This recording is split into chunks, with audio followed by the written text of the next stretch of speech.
Kembali Sapa Indonesia Malam, saudara. Saya langsung ke Dr. Adib. Dr. Adib, Anda praktek di salah satu rumah sakit rujukan di DKI Jakarta. Tentu Anda bisa melihat kondisinya terkait dengan tren penurunan. Apakah di rumah sakit Anda juga turun?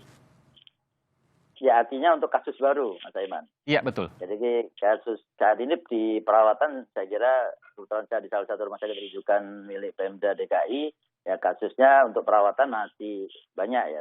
Tapi kalau kemudian kita bicara kasus baru, memang ada kecenderungan saat ini menurun dibandingkan kalau yang sebelumnya. Bersyukur, iya. Ya. Ya, dan penurunan itu sesuai dengan apa yang kemudian disampaikan oleh gugus tugas, memang cenderung rata dan cenderung ada penurunan, melandai. Ya, jadi memang seperti itu ya, Boni. Dan ini di salah satu rumah sakit ya, saya tahu yang data untuk rumah sakit yang lain. Kolega Anda mungkin pernah menyampaikan Anda berada di ID juga, Ikatan Dokter Indonesia. Apakah juga pernah mendengar hal yang sama juga? Ya, artinya saat ini kita masih memang melakukan perawatan ya. Artinya di semua rumah sakit yang ada di Jakarta khususnya, kita masih konsentrasi untuk melakukan perawatan. Di pasien-pasien pun juga masih banyak yang dirawat ya. Ya, yang kasus-kasus PDP juga masih banyak. Cuman memang kalau yang untuk penemuan kasus yang baru, ya dibandingkan dengan yang sebelum-sebelumnya, ini memang ada kecenderungan menurun memang untuk kasus yang barunya. Meskipun harus tetap waspada, jangan-jangan ini bisa kembali naik. Jadi jangan lengah karena virus akan terus menyebar, akan mencari celah-celah dimanapun. Begitu Pak Dokter ya. Saya ke Bung Dhani Ahmurul Ihdan. Bung Dhani, ini kabar baik meskipun tidak bisa disimpulkan secara cepat pada saat ini. Apa yang kemudian akan dilakukan oleh pemerintah terkait dengan adanya indikasi kabar positif ini? Tentu kontak tracking nomor satu untuk kita perluas klasternya. Karena satu klaster, beberapa klaster yang sudah ada dan katakanlah itu sudah kita deteksi, dan kita juga tidak menutup kemungkinan ada penyebaran pada klaster-klaster lain yang belum terdeteksi. Jadi dalam kerangka kita melakukan deteksi, prevent, detect, dan juga respons, ini kaitannya adalah menggabungkan antara dari mulai detect, dari mulai prevent, detect, dan respons sekaligus. Jadi klaster-klaster baru ini kita perluas, dan kita tidak ingin klaster-klaster baru ini akan mempercepat terjadinya eskalasi peningkatan.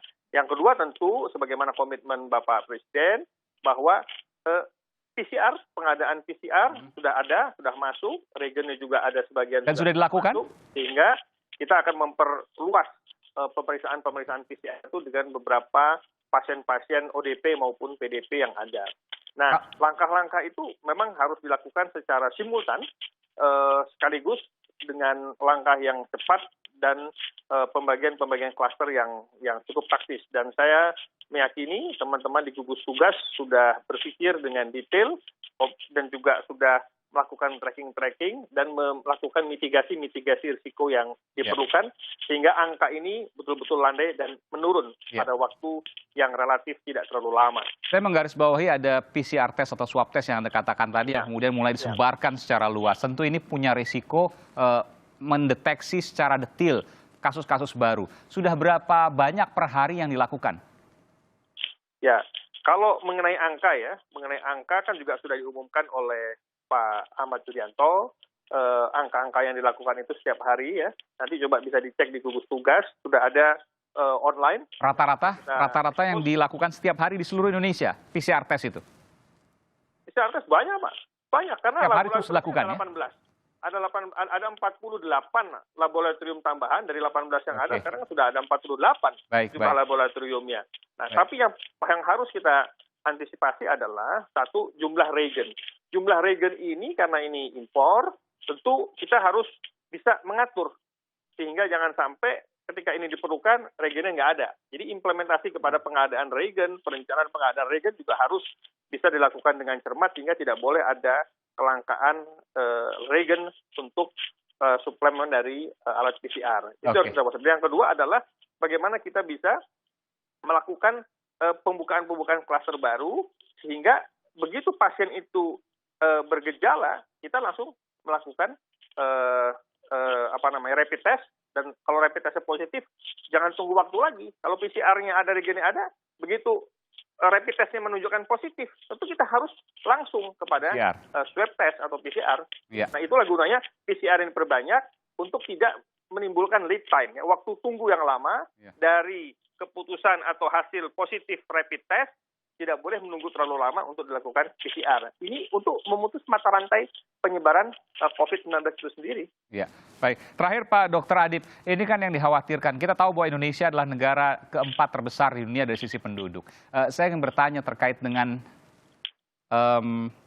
PCR test yang kemudian mulai dilakukan secara masif, namun tidak memunculkan penularan positif baru, angka penularan positif baru yang signifikan. Artinya memang betul bahwa ada indikasi, saya masih mengatakan indikasi karena belum bisa disimpulkan, masih terlalu dini untuk disimpulkan, bahwa ada secerca harapan, boleh saya katakan seperti itu, bahwa akan melandai ke depan, Pak Dokter.